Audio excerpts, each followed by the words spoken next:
A toda la generación del despertar un fuerte abrazo. Hoy vamos a estudiar una parachá hermosísima y muy profunda, Kitizá, que significa cuando tomes. Esta parachá tiene temas tan enigmáticos como el aceite de la unción, el incienso, donde hablamos de la Ketoré, que cuando nos ejercitamos en este rezo pues podemos provocar muchos milagros.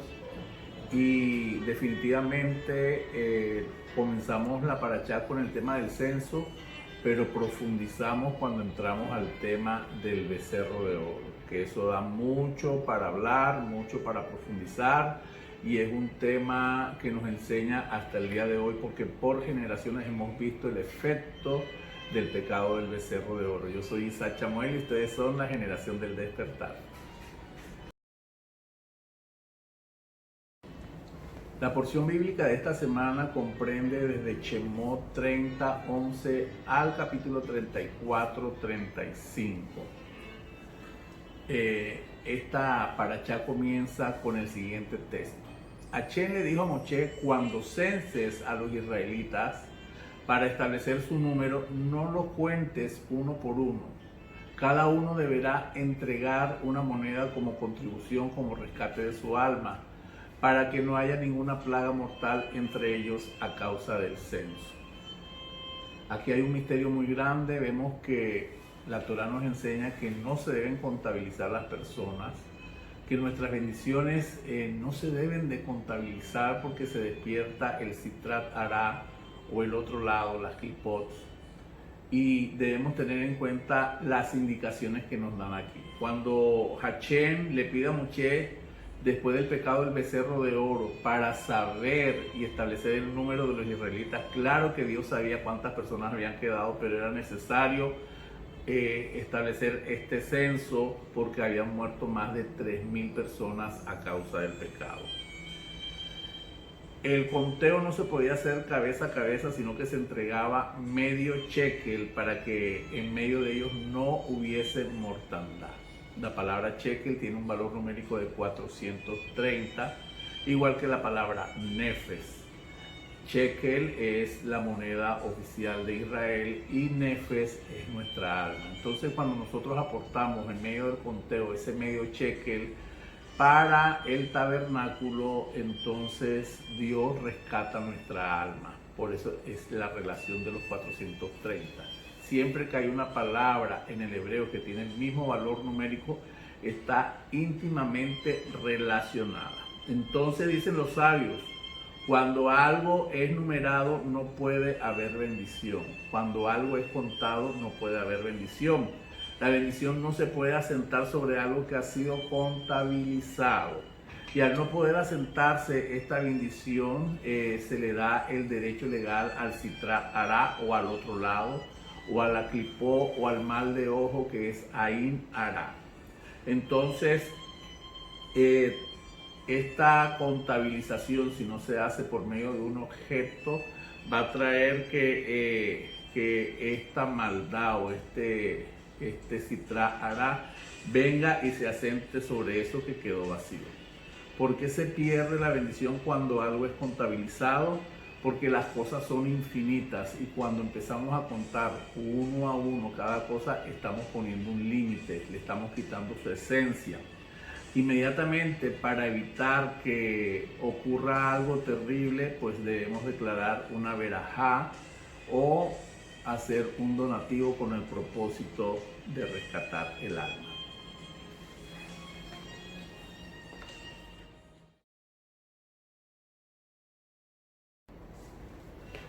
El pecado del becerro de oro lo podemos explicar de la siguiente manera. Israel duró 210 años esclavizados y 400 años habitando en Egipto. No siempre fueron esclavos, porque en un comienzo estaba el respaldo de José Hatzarit y todos conocían que él fue virrey y después fue faraón. Pero después, cuando el pueblo de Israel empezó a asimilarse a la cultura egipcia, iban a los circos, empezaron a contaminarse con los sacrificios que ellos hacían ahí, empezaron a transculturizarse y se habían contaminado de esa cultura religiosa. Eso quedó impregnado en su alma y necesitaron, cuando fueron al desierto y Moisés no bajaba después de los 40 días, ellos necesitaron una representación física, un ídolo, una deidad. En la ausencia de Moshe, 40 días y 40 noches se impacientaron, no sacaron bien las cuentas y realmente se impacientaron.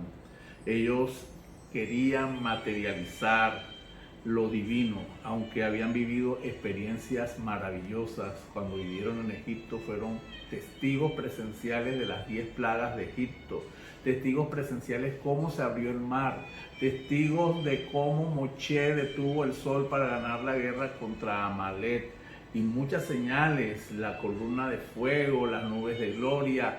Ellos día a día vivían milagros como el derramamiento del maná sobre ellos para poder comer. Dios les trajo carne del cielo por medio de las codornices. Son muchos los milagros que ellos vivieron, pero hoy en día también hay muchas personas que necesitan materializar la divinidad. Hay muchas personas que son sinceras, que son puras, que son fieles, que son apasionados, pero su sistema de creencias que heredaron de su familia, que heredaron de su entorno cultural o familiar o educativo, siguen necesitando símbolos, siguen necesitando ídolos, siguen necesitando imágenes o representaciones para poder tener un bastón para poder afincar su fe, para que sea palpable lo divino. Otros adoran a los políticos, otros adoran a sus parejas, otros adoran a sus hijos, otros adoran su riqueza, su dinero. Y vemos que hoy en día también hay un becerro de oro en cada vida y en cada persona, pero que pronto se darán cuenta que esa fe que le tienen al ocultismo, a la brujería, son efímeros, son cosas que no perdurarán. Y todo este sistema de creencias idolátrico tiene la tendencia a desaparecer en esta era de Acuario. Hablamos de la era de Piscis, que es donde había un control, donde había un dominio, donde había una manipulación sobre las personas por medio de la idolatría. Pero estamos entrando a una era de Piscis donde lo científico va a empezar a comprobar lo espiritual, y donde las manifestaciones de Dios van a ser tangibles y van a ser reales, como en aquella época en que Israel estaba saliendo de la esclavitud de Egipto. Esas clipos van a caer y se romperán, y aunque algunos van a querer persistir, seguir agarrándose del viejo sistema, nos damos cuenta que todo está determinado a desaparecer. Todo esto que estamos hablando sucedió en esa parashá Ki Tisa. Los Eres Rab trataron de opacar, de poner una caparazón para que el pueblo de Israel no viera y no palpara al único y verdadero Dios, tratando de establecer ese ídolo del becerro de oro. Esa caparazón que no deja brillar, no deja ver la realidad de la luz pura y verdadera, y que cada uno de nosotros tenemos una chispa divina. Pero esa chispa divina, siempre decimos que es una chispa divina, pero realmente es como un manantial que está en la ribera de la montaña, allá arriba en la montaña, y empieza a descender gota a gota hasta convertirse en un río que va mojando la ribera, que va dándole vida a las flores, que va dándole vida a los animales, que va dándole vida a los árboles. Y ese manantial que empezó con un pequeño goteo se convierte en un gran río que desemboca en el mar. Esa chispa de vida que nosotros tenemos es como ese manantial que cuando llega al mar es un río muy caudaloso, pero entra al mar y se ve el mar como muy apacible, muy quieto, como el horizonte hermosísimo, como se ve en el apartamento donde vivo, que todas las mañanas puedo ver el mar apacible, quieto, pero ese mismo mar puede mover mucha fuerza, mucho ímpetu, puede hacer maravillas, puede golpear ciudades, puede tragarse islas. Esa es la chispa de vida que tenemos nosotros de Hashem en cada uno de nosotros. Esa chispa de vida, que puede ser esa gota de agua. Si tú tomas un vaso de agua del mar y analizas químicamente el contenido del mar y el contenido de ese vaso de agua, tiene el mismo ADN. Somos una chispa de ese ADN de Dios, los cuales los Ere-Ra quisieron opacar. Y el pueblo se había desenfrenado por la influencia de ellos. El pueblo de Israel se había desenfrenado a pesar de que habían alcanzado niveles altísimos al nivel de Adán. Habían alcanzado nuevamente esos 50 niveles que Adán había alcanzado. Habían alcanzado el nivel de la inmortalidad. Habían alcanzado la pureza que tenía Adán antes del pecado. Pero ellos pecaron y dijeron, los Ere-Ra, ese pueblo que se adhirió a Israel cuando salió de Egipto, danos un líder, pero era la manipulación para poder echar abajo todo lo que se había logrado.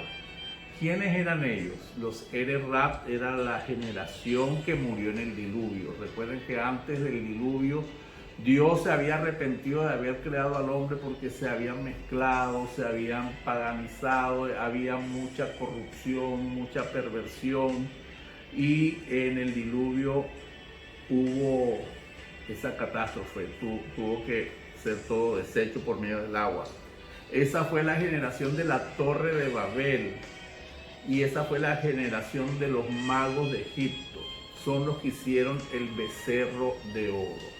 Entonces, si ellos hicieron el becerro de oro y manipularon al pueblo de Israel para que pecaran, las primeras cosas que se dieron en medio de este evento fue que cuando en este evento del becerro de oro ocurrieron cosas muy importantes que todavía se mantienen las consecuencias de este pecado. Las mujeres nos dieron sus pendientes, sus arcillos para la creación del becerro. Ellas no participaron, por eso ellas están en gran estima delante de Dios, y el rojo de cada mes es en honor a ellas. Los Ere-Ra indujeron a los primogénitos de los hijos de Israel a sacrificar al becerro. Ahí ellos perdieron el derecho de servir a Shem, y en cambio este derecho fue transferido a la tribu de Leví. Tan pronto pecaron, las nubes de gloria se apartaron, quedaron desprotegidos. Bajaron 1.200.000 ángeles, descendieron y removieron de ellos las joyas celestes que les había sido entregadas en Matán Torah. Las dos coronas que cada israelita había recibido por pronunciar las palabras de Naaseh Benishma. Estas coronas espirituales les había garantizado la inmortalidad, inmunidad del ángel de la muerte. Cuando pecaron y abandonaron su grandeza espiritual, otra vez volvieron a ser mortales. Wow. Cuando Moshe descendió del monte, las letras del Lachón Jacodés que estaban inscritas en las Lujot, esas letras ya habían desaparecido de las piedras de zafiro. La kedushá de las letras no podían entrar al campo que se había impurificado con tamé. La Shekinah se había apartado del campo de los israelitas. La lepra apareció en la frente de todos los adoradores de ídolos. Fueron probados con agua de sotá, ritual que se usaba para ver si la mujer era adúltera. Todos los que participaron en la adoración del becerro de oro les dieron a tomar agua de sotá, y los que participaron amanecieron reventados por dentro en sus órganos internos. Murieron muchos, algunos por el agua de sotá, otros murieron en manos del Beidín y otros murieron por la plaga, una plaga que se desató a causa de este pecado. Moshe subió nuevamente desde el 19 de Tamuz hasta el 19 de Ab para suplicar a Dios misericordia. Moshe descendió con las nuevas tablas escritas por él en Rosh Hodesh de Elul, y había permanecido en el campo celestial por 40 días. Esta fue su tercera estadía, sumando 120 días que Moshe estuvo frente a frente recibiendo instrucciones de parte de Hashem. El 10 de Tisrei, Hashem perdonó a Israel por el pecado del becerro de oro, convirtiéndose en el día más solemne por generaciones, Yom Kippur, el día del perdón. Cuando Moshe descendió con las segundas tablas, su cara brilló con reflejos divinos y rayos de gloria. Pero volviendo al tema principal que nos atañe en este momento, cuando los Eres Rab llevaron al pueblo de Israel a decir, haznos dioses que nos guíen, ¿cuál fue el pecado más profundo de los Eres Rab? Tratar de alejarnos de los secretos de la Torá. En el Zohar explica que los Eres Rab pecaron contra la madre. La madre es la Shekinah, es decir, alejarnos de los secretos de los mundos superiores. Por eso ellos pedían, haznos dioses que nos guíen, porque ellos querían poner esa caparazón, poner esa clipó. Israel se apartó rápidamente del camino y se convirtió en una novia que pecó bajo la jupá. Eso está escrito en el Tratado de Chabá 88b. Israel pecó en pleno acto del matrimonio y dice el libro de Cantar de los Cantares 4.9, me has enamorado con uno de tus ojos. Dice esto con respecto a la entrega de la Torá. ¿Qué quiere decir esto? Israel recibió la Torá con un ojo y con el otro estaba mirando hacia el becerro de oro. Cuando se mira con los dos ojos no hay mezclas, y eso lo tenemos que tener presente hoy en día. Muchas personas están caminando bajo el estudio de la Torá, pero en su vida interior, en su vida familiar o en su vida laboral no están caminando de acuerdo a las ordenanzas de Dios. Esta dualidad de luz y oscuridad puede provocar la caída al peor de los abismos, como una novia que engaña al novio en el momento de la boda. En el libro de Primera de Reyes 18:21, el profeta Elías confronta a Israel. ¿Y hasta cuándo van a caminar entre dos caminos? Si Hashem es Dios, vayan con él. Si Baal es Dios, vayan con él. No se puede pretender tener luz y oscuridad. No se pueden servir a dos señores. No se puede servir a Dios, al Dios de Israel, y no se puede servir al oponente. No podemos tener mezcla de voluntades. Por un lado, apegarnos a Dios y a la Torá, y por otro lado, anhelar lo mundano. Tenemos que ser de una sola pieza. Ajer es la historia de un señor que era muy apegado a los estudios de la Torá, pero siempre estaba entonando música griega. Y cuando estaba en el Beit Hamidash estudiando Torá, caían de su regazo libros de herejía, porque a veces nos vamos detrás de la curiosidad y empezamos a indagar en el árbol del conocimiento del bien y del mal. Estas dos contradicciones regían sobre él. Por un lado el estudio de la Torá y por otro lado los libros de la herejía. En cada cierre de Shabbat se hace la verajá de separar lo santo de lo profano. Por eso Dios hace tanto énfasis en separar lo santo de lo profano.